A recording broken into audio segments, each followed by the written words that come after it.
सभी YouTube family को 26 जनवरी की हार्दिक शुभकामनाएं। एक बहुत ही प्यारा राष्ट्रीय गीत।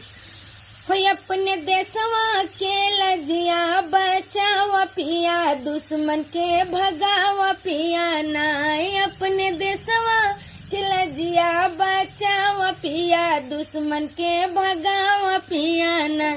भारत जान है हमारा, तिरंगा शान है हमारा। भारत जान है हमारा, तिरंगा शान है हमारा। अपने देशवा के लाजिया बचावा पिया, दुश्मन के भगावा पिया ना।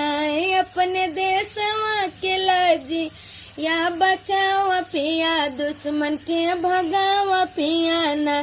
करके सीमा पर लड़ाई, दुश्मन मारी के भगाई। करके सीमा पर लड़ाई, दुश्मन मारी के भगाई।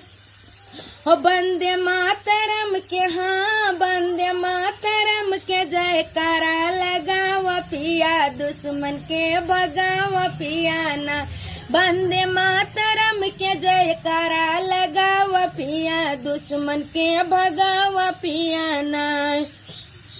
बाहे गंगा जमुना धारा, ऐसा पवित्र देश है हमारा। बाहे गंगा जमुना धारा, ऐसा पवित्र देश है हमारा।